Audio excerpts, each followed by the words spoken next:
Das 5 toneladas de carne estragada que seriam distribuídas em escolas públicas do Mato Grosso do Sul.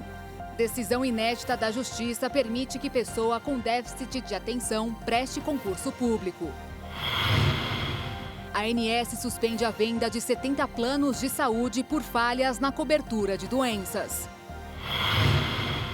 Equipe da Organização dos Estados Americanos chega ao Brasil para acompanhar as eleições. Na Itália, a vitória da extrema-direita, que pela primeira vez deverá ter uma mulher como primeira-ministra. Presidente russo concede cidadania a ex-funcionário da CIA, que revelou documentos secretos dos Estados Unidos. E o momento é de festa em Israel, que está comemorando a chegada do ano 5783 do calendário judaico. Essas e outras notícias a partir de agora no Jornal das 22.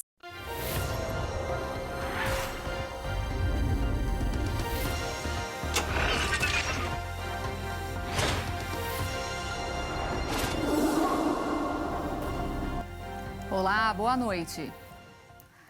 A polícia prendeu 5 toneladas de carne estragada em Campo Grande, capital de Mato Grosso do Sul. Parte estava até tomada por larvas e o produto seria fornecido para escolas municipais e estaduais. As carnes in natura estavam armazenadas em locais impróprios. O charque em processo de decomposição. Era tão avançado, tão degradante, que tinha vários ovos, bem como larvas caminhando por essa carne. Então a gente acredita que assim que eles atingissem o salgamento necessário, eles limpariam, embalariam, congelariam e encaminhariam isso. No tocante à higiene, nós percebemos que os restos que caíam no chão de carnes eram novamente preparados ali, embalados e vendidos como carne moída. A empresa que fornecia carne e ovos para 4 escolas públicas em Campo Grande e para outras localizadas em 7 cidades do interior foi fechada e autuada pela Força Tarefa, envolvendo Polícia Civil, Ministério Público e Agro. Com a documentação atrasada, no local a polícia encontrou selos do Serviço de Inspeção Federal falsificados. No escritório, nós localizamos uma central de impressão desses selos falsos. No local, a polícia apreendeu quase 5 toneladas de carne e 500 dúzias de ovos. Parte do material foi encaminhado para a perícia e o restante incinerado. Isso é levado para o lixão e normalmente é incinerado com diesel ou alguma outra forma de destruição como ácido. Com a chegada da polícia, o proprietário saiu do local e esta não é a primeira vez que ele é autuado. O proprietário da empresa, esse que foragiu, já foi preso em flagrante pela DECOM alguns anos atrás, 2011, salvo o melhor juízo, pelos mesmos motivos, atuando clandestinamente e expondo à venda mercadoria sem condições de consumo. No Complexo da Maré, no Rio de Janeiro, uma operação policial deixou 5 mortos e fechou as principais vias expressas da cidade. As principais vias expressas do Rio de Janeiro foram fechadas na manhã desta segunda-feira por causa de um confronto entre policiais e traficantes no Complexo da Maré, na Zona Norte. A operação foi deflagrada para conter uma tentativa de invasão. Desde as primeiras horas da manhã, moradores relataram intensos tiroteios em diferentes pontos da comunidade, o que impediu muitas pessoas, inclusive, de sair para trabalhar. Postos de saúde, escolas e a Universidade Federal do Rio não abriram. Segundo a PM, criminosos morreram no confronto e armas, incluindo fuzis, foram apreendidas. O governo do estado informou que se trata de uma operação de emergência, que foi planejada depois que órgãos de inteligência identificaram uma tentativa de invasão a uma outra comunidade na Maré, dominada por uma facção rival. O Batalhão de Operações Policiais Especiais, o BOP, e a Coordenadoria de Operações e Recursos Especiais, a CORE, consideradas as forças de elite da PM e da Polícia Civil do Rio de Janeiro, mobilizaram 180 homens, blindados e helicópteros.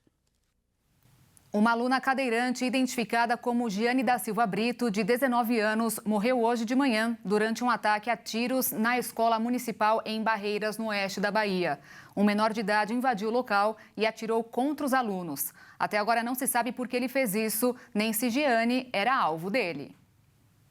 A Polícia Civil da Bahia informou que um jovem de 14 anos invadiu o local com um revólver calibre 38, 2 armas brancas e uma bomba caseira. Ele atirou contra os alunos por volta das 7 da manhã, pelo horário de Brasília. De acordo com o comando da Polícia Militar, o atirador chegou à escola disparando, enquanto os estudantes aguardavam o horário das aulas para entrar nas salas.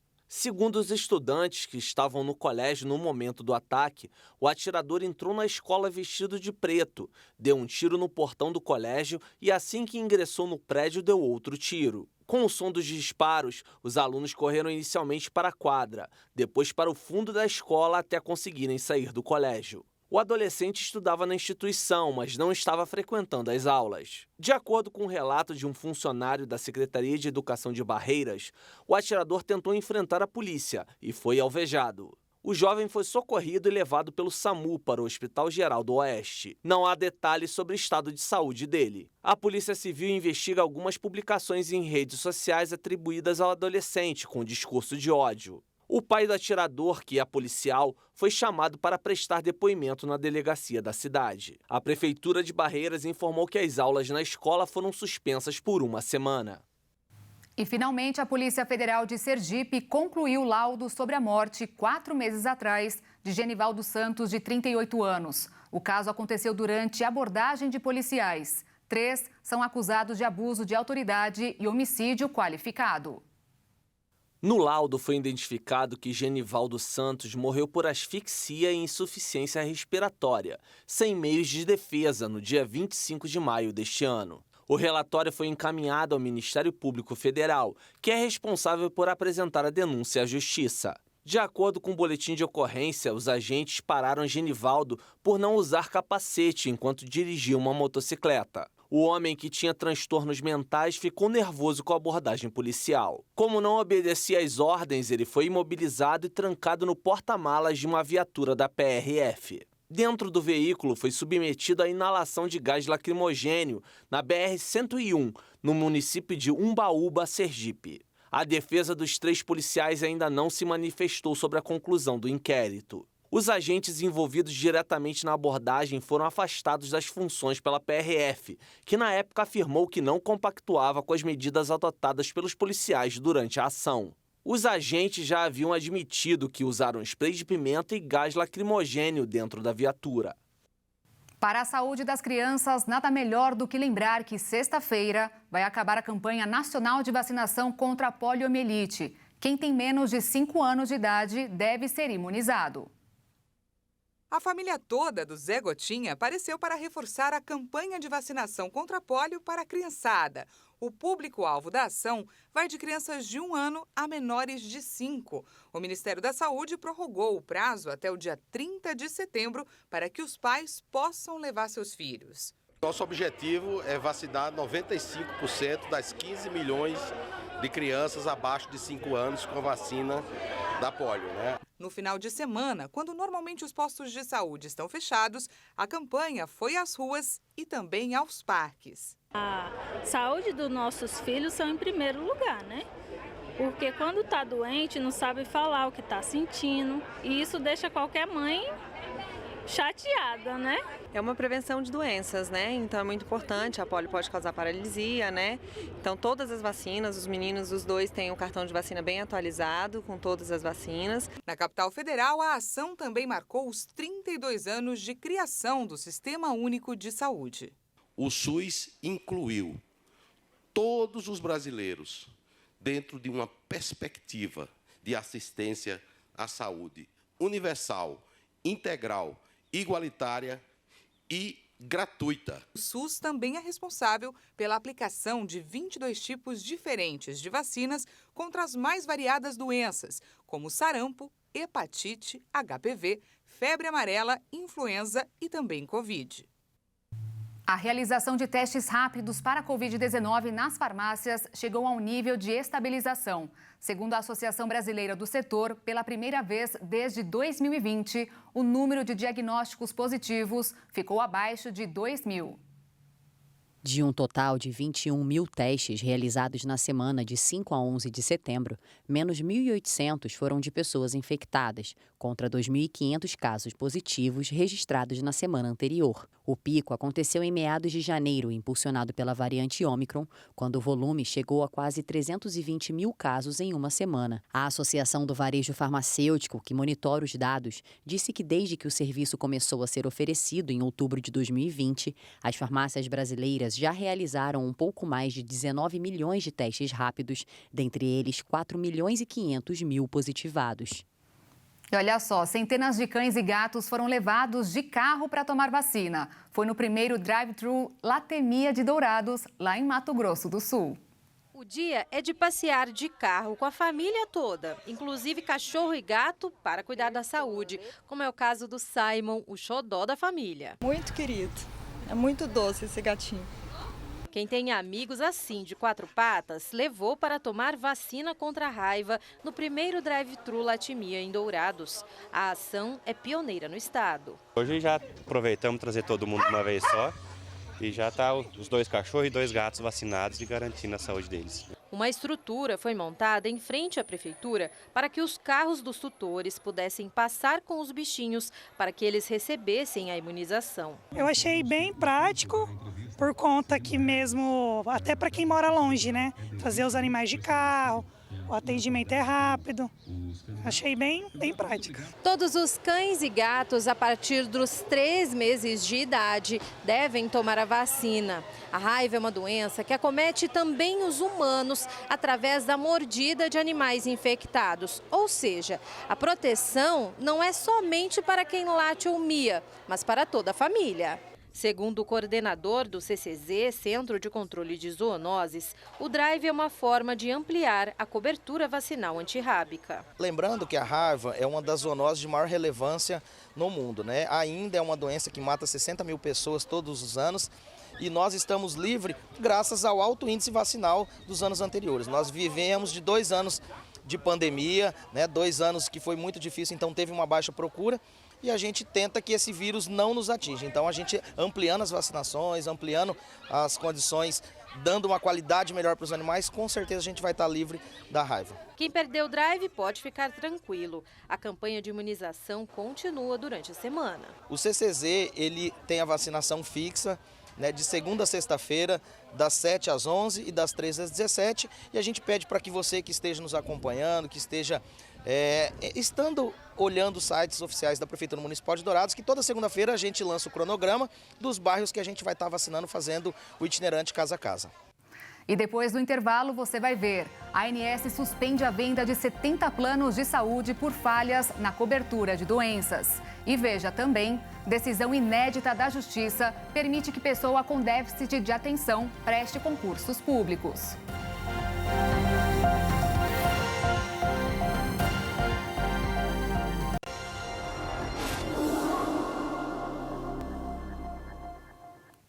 Uma candidata com transtorno de déficit de atenção e hiperatividade poderá ser aprovada em um concurso público nas vagas destinadas à pessoa com deficiência. A decisão é inédita.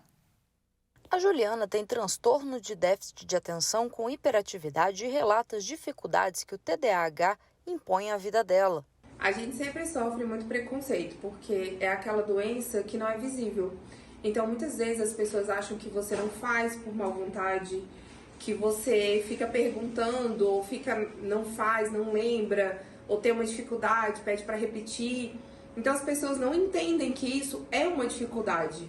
A psicóloga explica que o TDAH dificulta a vida do adulto, que costuma se esquecer das coisas e ter dificuldade em cumprir prazos e horários, mas com tratamento adequado pode desempenhar tarefas no trabalho. O transtorno de déficit de atenção é um transtorno neurobiológico de causas genéticas.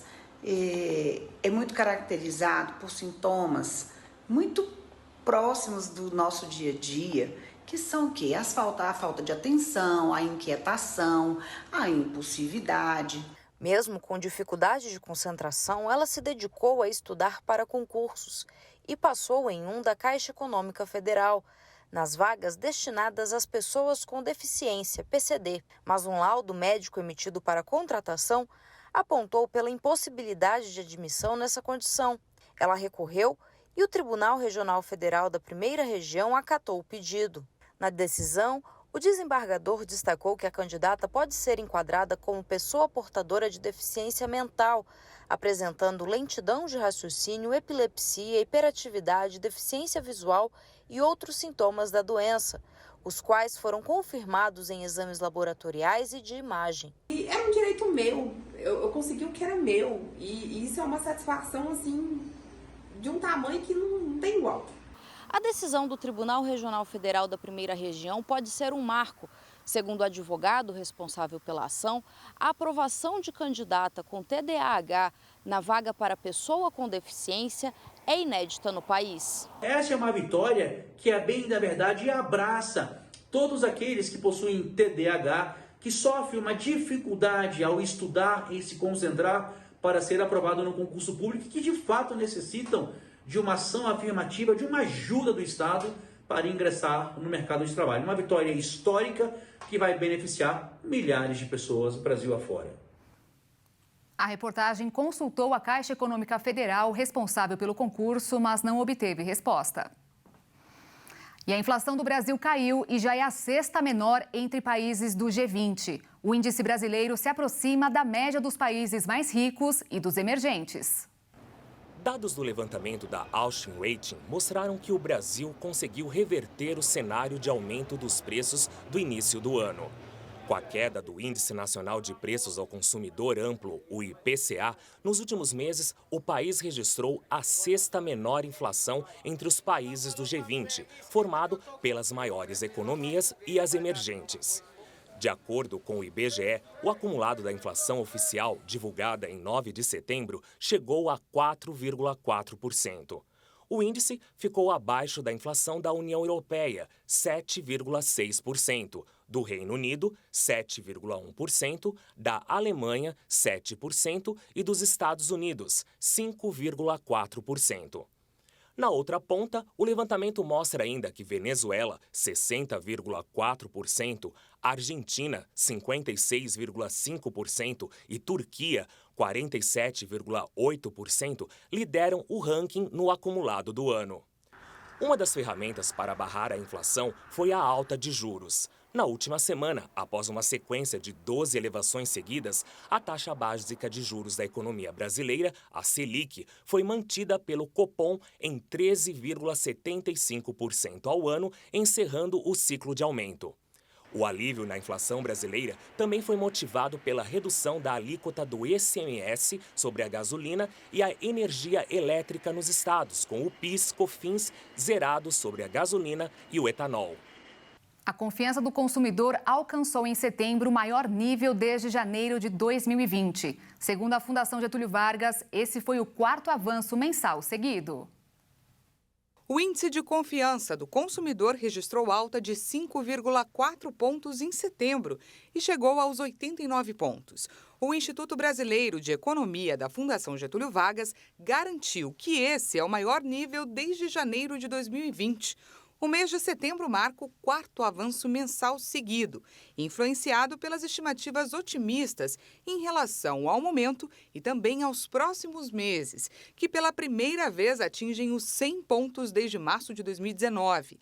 A Fundação avalia que o resultado parece estar relacionado com a queda nas expectativas de inflação dos consumidores para os próximos 12 meses e um aumento do otimismo em relação ao mercado de trabalho. O crescimento na intenção de consumo só não atinge os consumidores de renda mais baixa.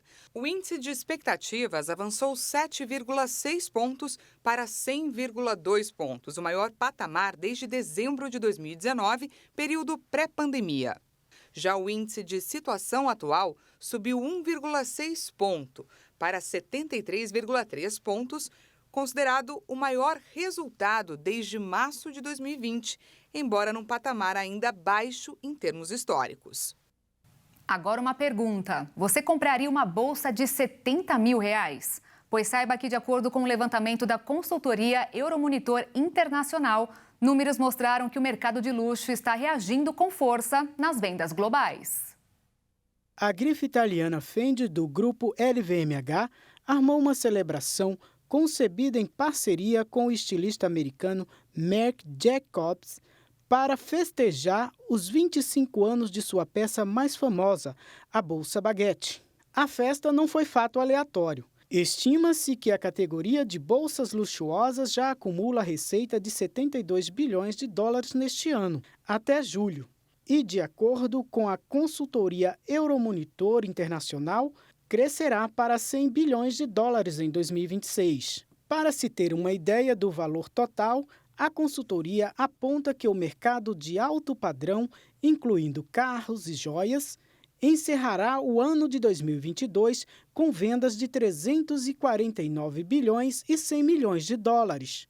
E esse apetite pelos itens acontece em um momento de alta no valor das peças, rescaldo do salto aproximado de 40% nos preços das bolsas, como a da Chanel, em relação ao período pré-pandemia. Estudo do Grupo Credit Suisse aponta que, em julho, os itens da marca valiam 24,5%, mais em relação ao ano passado.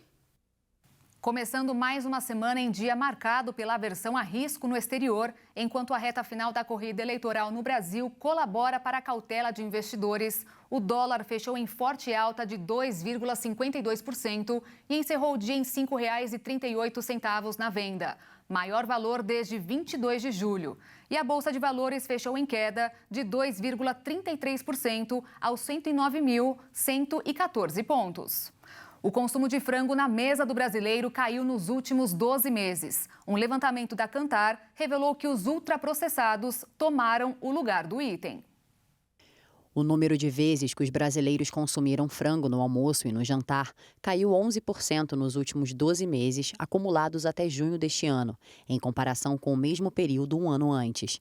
Enquanto houve queda no consumo do frango, subiu o consumo de linguiça, hambúrguer e salsicha. Nos últimos 12 meses, o frango inteiro ficou 12,65% mais caro e o frango em pedaços aumentou 17,91%, de acordo com os dados do Índice Nacional de Preços ao Consumidor Amplo de agosto. O levantamento revelou que as famílias têm mudado o padrão de compras por causa dos preços na hora de comprar as proteínas, especialmente por conta do avanço da inflação. O consumo deve ainda intensificar, já que o brasileiro recebe o 13º salário em dezembro.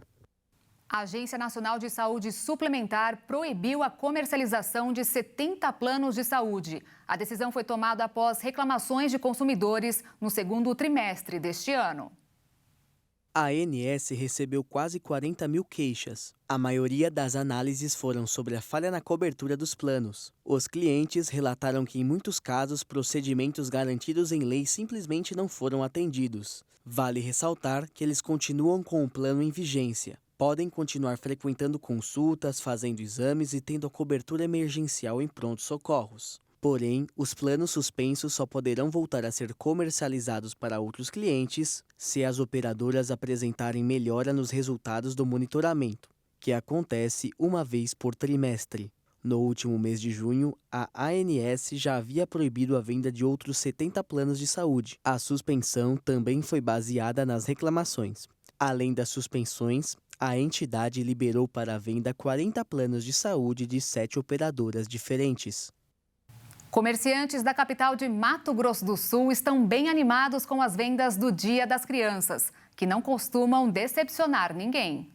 A Cícera trabalha há 24 anos vendendo brinquedos, então tem a clientela bem antiga e fidelizada.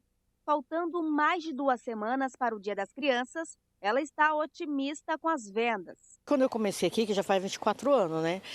Tinha 5, 6 anos a média.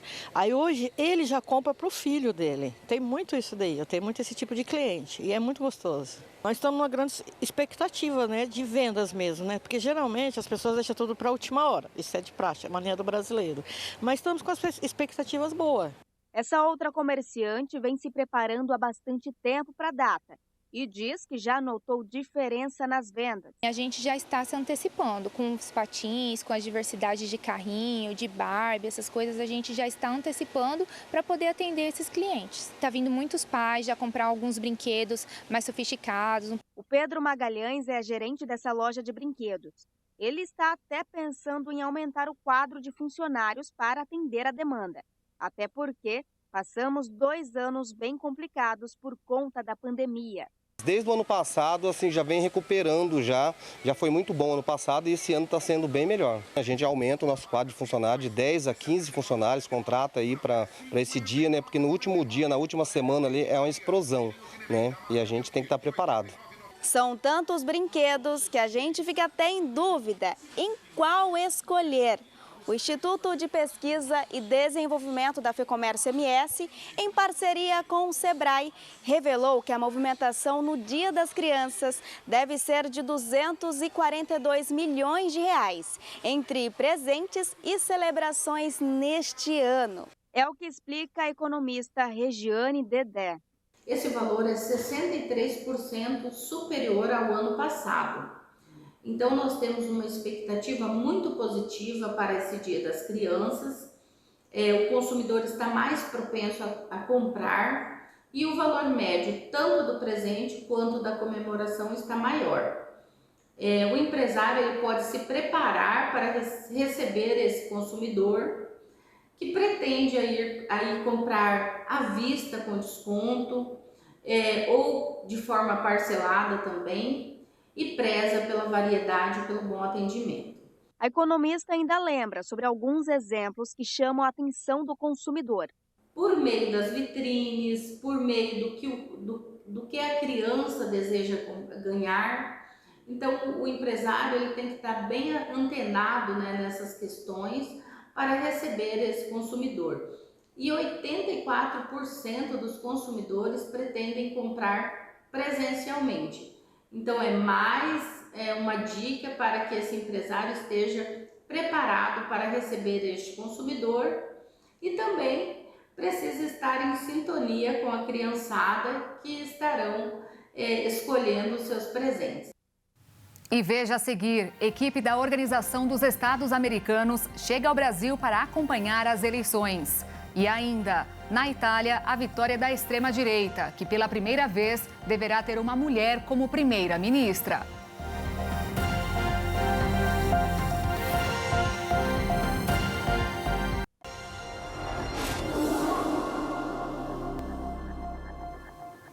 O presidente Jair Bolsonaro recebeu integrantes da missão da Organização dos Estados Americanos. A OEA vai observar as eleições do Brasil em vários estados.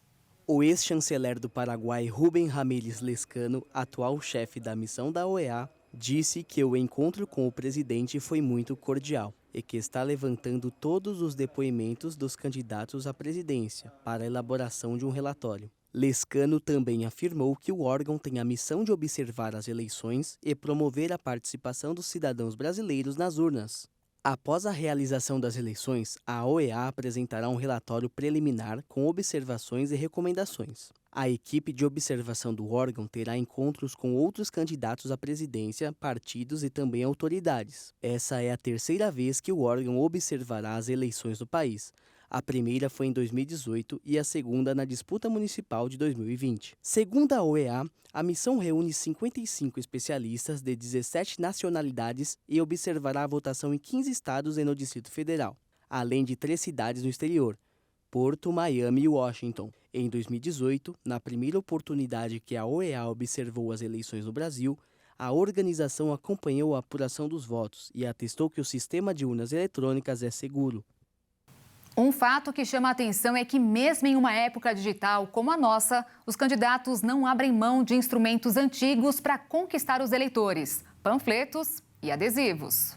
De acordo com o Tribunal Superior Eleitoral, menos de 20% desse valor corresponde ao que os candidatos já gastaram com os anúncios na internet, principalmente em redes sociais, que alcançam 120 milhões de reais. É bom destacar que o celular, que é o principal intermediário da rede de comunicações, está presente na vida de 155 milhões de brasileiros. Apenas os candidatos à presidência da República, segundo os dados informados ao TSE, gastaram cerca de 16 milhões de reais com publicidade por material impresso, além de 4 milhões de reais com adesivos, mais que 7 milhões que cobriram os gastos nas redes sociais. É bom lembrar apenas que o Tribunal Superior Eleitoral conta o dinheiro pago em propagandas. As mensagens disparadas por amigos ou conselheiros não entram na soma. Quem está ganhando nessa história de vale tudo para tentar convencer os eleitores são os distribuidores de santinhos e panfletos nas ruas. Aqui em São Paulo, políticos têm oferecido um salário mínimo ou, às vezes, R$40 por dia, com direito a uma refeição para os cabos eleitorais. Quem tem veículo fatura o dobro por dia. Adesivar carros e telefonar para convidar possíveis eleitores a fazer parte de grupos de candidatos nas redes sociais também dá dinheiro. E quando o assunto é comunicação, não dá para esquecer o telemarketing. O setor está enfrentando uma onda constante de demissões. Depois que o prefixo 0303 passou a ser obrigatório nas ligações, muitas pessoas encontraram a oportunidade ideal para não atender. Como sabem que não é conversa de amigo, deixam para lá. E com isso, as dispensas do setor aumentam. A estimativa da Associação Brasileira de Teleserviços, de cada 10 ligações, 4 ou 5 não são atendidas. As operadoras de seguro, de planos de saúde, administradoras de cartão de crédito e serviço de telefonia e internet são alguns dos setores que usam os teleserviços e que passam a ter mais dificuldades para contactar seus clientes. Por isso, em julho, 23 mil trabalhadores foram dispensados. Até o fim de setembro, serão fechadas mais de 60 mil postos de trabalho. A entidade que representa o setor informou que a maioria das ligações não atendidas acontece em São Paulo. Um estudo apresentado no Congresso Europeu de Oncologia, realizado no início de setembro, avaliou a relação entre poluição e o risco de alguns tipos de câncer. Os pesquisadores analisaram dados de mais de 460 mil indivíduos não fumantes e tentaram explicar os mecanismos pelos quais os poluentes podem gerar os tumores no organismo. Na pesquisa foi visto que existe uma associação clara entre aumentar a concentração da partícula de poluente no ar com o risco da doença. Isso vale tanto para os tumores de mesotelioma, em que este risco subiu 19%, quanto para os tumores de pulmão, com alta de 16%. Houve também um aumento de câncer de canal anal em 23%, de intestino delgado 30% e de glioblastoma, que é um tumor cerebral, de 19%. Vale destacar que os pesquisadores enfatizaram que quanto maior a concentração do poluente, maior o risco. As partículas dos poluentes são responsáveis por vários mecanismos de dano à mucosa que reveste os órgãos. Mas um dos prejuízos mais importantes é que a poluição pode promover mutações nas células supostamente normais. A mutação mais frequente causada pelos poluentes é a chamada EGFR. Outras alterações, chamada CRAS, também são relevantes e foram identificadas na pesquisa e estabelece a relação entre a poluição do ar e o desenvolvimento do câncer. O estudo traz à tona um olhar mais cuidadoso sobre os riscos que a poluição está causando à população de certas áreas do planeta. O Ministério da Saúde de Uganda informou hoje que o país registra 5 mortes causadas pelo ebola. Em meio a um novo surto da doença, o país tem 18 casos confirmados, outros 18 classificados como prováveis e 18 óbitos em investigação que devem ser em decorrente da doença. O governo de Uganda alerta que o ebola é uma doença grave, geralmente mortal, mas que pode ser prevenida por meio de cuidados, como evitar o contato direto com fluidos corporais de pessoas e animais com suspeita de infecção e usar equipamentos de proteção individual, incluindo máscaras e luvas. O Ministério reforça ainda que os corpos de pessoas que morreram sob suspeita da doença devem ser enterrados imediatamente após o óbito por equipes treinadas no intuito de prevenir que o vírus se espalhe. Os sintomas da infecção incluem febre repentina, fraqueza corporal intensa, sangramentos nos olhos, no nariz, nos ouvidos e na boca, vômito e diarreia com sangue. Na Itália, resultados das pesquisas de boca de urna indicam que Giorgia Meloni, líder do partido Irmãos da Itália, venceu as eleições no país. Esta é a primeira vez que um governo de extrema-direita conquista o governo e que uma mulher vai ocupar o cargo de primeira-ministra. A oposição já reconheceu a derrota, que será anunciada oficialmente amanhã.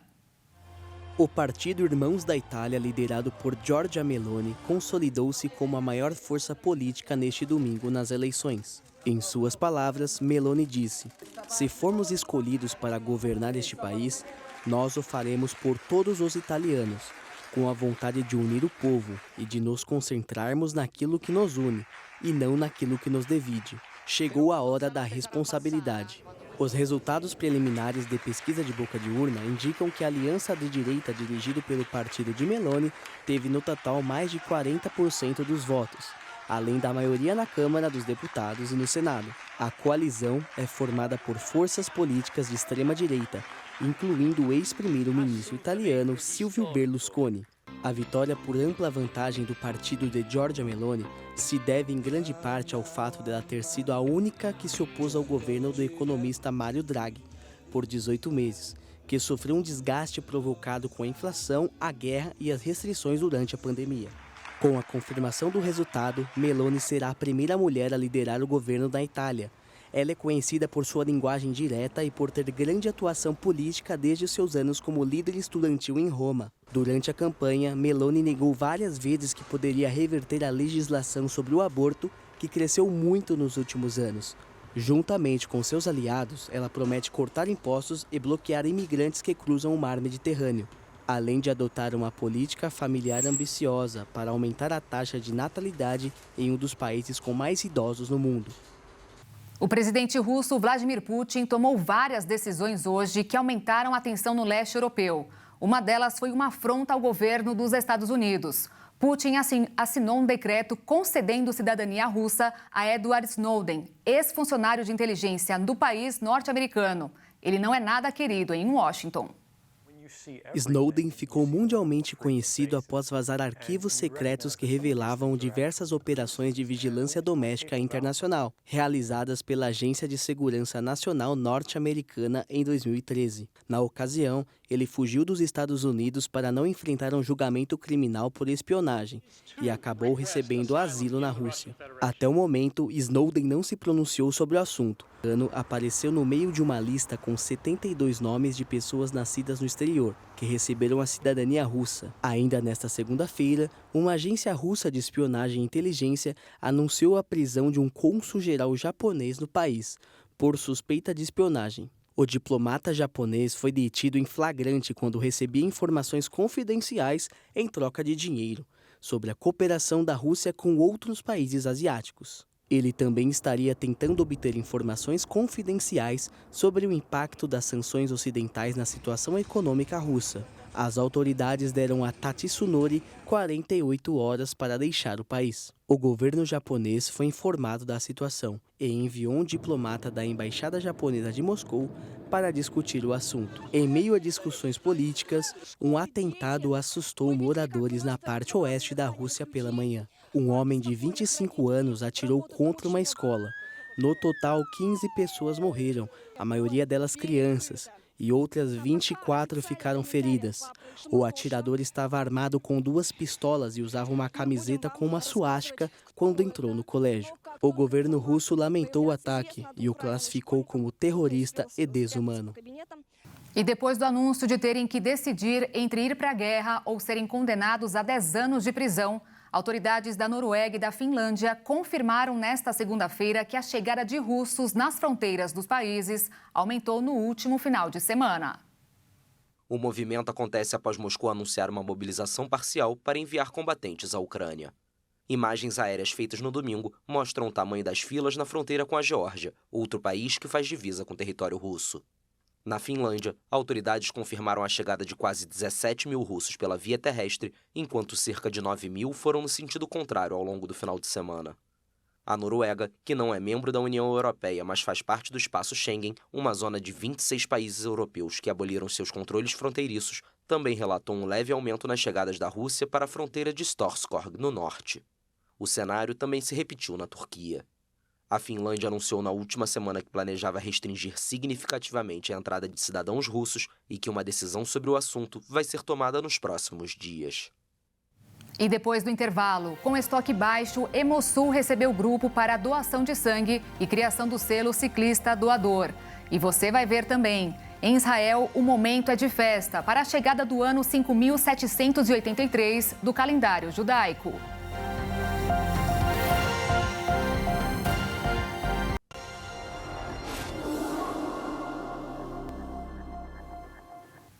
Com estoque baixo, o Hemosul de Dourados, em Mato Grosso do Sul, recebeu um grupo de ciclistas neste fim de semana para a doação de sangue e a criação do selo Ciclista Doador.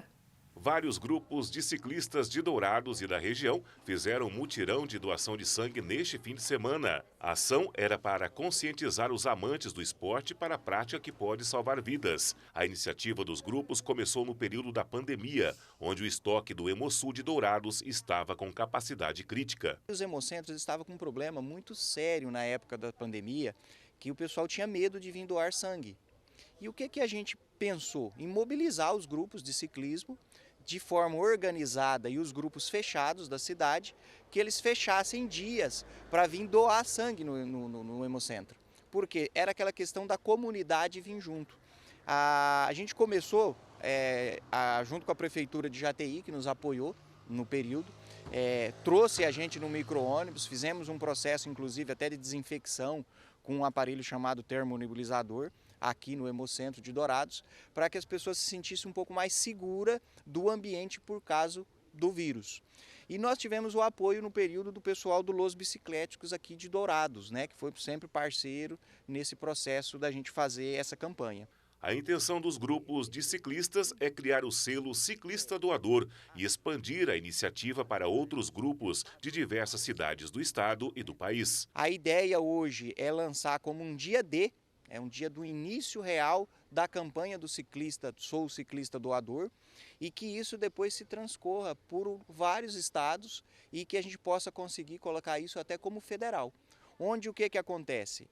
Para nós não importa quem, da onde surgiu, quem fez o selo, quem é o pai da criança. O que importa é que esse selo ele seja universal. O selo do Sou Ciclista Doador possa ser usado aos 4 cantos do Brasil e que todos os grupos possam fazer suas campanhas próprias, fazer nas suas regiões próprias, mas que a gente use uma única bandeira. Atualmente, o Hemosul de Dourados necessita de diversos tipos sanguíneos. Mesmo com o chamado estoque estratégico, toda doação é fundamental. Muito importante essa organização desses grupos, porque ajuda-nos a elevar os estoques de sangue, né?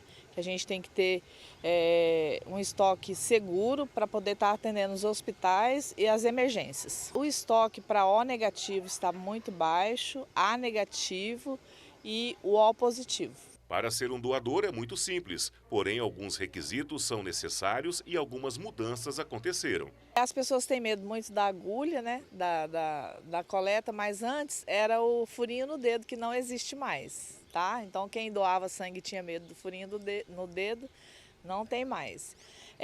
Para ser um doador precisa ter entre 16 anos e 69 anos, um dia antes de completar 70, se for doador já pode doar até essa idade. Está bem de saúde, vai passar por uma triagem e aí vai ser avaliado se essa pessoa pode ser um doador ou não. O peso, que agora diminuiu para 51 quilos, também é um critério. Existe um período estipulado entre as doações que são diferentes para homens e mulheres. O homem ele doa a cada 61 dias e no máximo 4 doações no período de 12 meses. E a mulher, 3 doações no período de 12 meses com intervalo mínimo de 91 dias. O diagnóstico do câncer em crianças e jovens no país triplicou em 8 anos. E com o reconhecimento tardio da doença, a sobrevida de pacientes de até 19 anos é afetada. O Brasil registrou 17.123 casos de câncer em crianças e jovens de até 19 anos em 2021, um aumento de 208% na comparação com os 5.557 registros nessa faixa etária em 2013, segundo o DataSUS. A Sociedade Brasileira de Pediatria alerta que mais de 80% dos casos podem ser curados se o diagnóstico e o tratamento for feito de forma correta em centros especializados. Para a Sociedade Brasileira de Oncologia Pediátrica, os sintomas muitas vezes passam despercebidos pelos profissionais de saúde, prejudicando a cura da criança e do adolescente. A estimativa de sobrevida no país para essa faixa etária é de 64%, de acordo com o INCA. Como forma de tentar reduzir o diagnóstico tardio, os 2 órgãos enfatizam o Setembro Dourado, que é uma iniciativa de conscientização dos sinais e sintomas dos diferentes tipos de tumores no câncer infanto-juvenil. Entre os principais tipos de câncer estão as leucemias, linfomas e tumores de sistema nervoso central. Porém, há diversas outras neoplasias, incluindo tumores renais, ósseos e nos olhos. O país possui atualmente 25 centros especializados.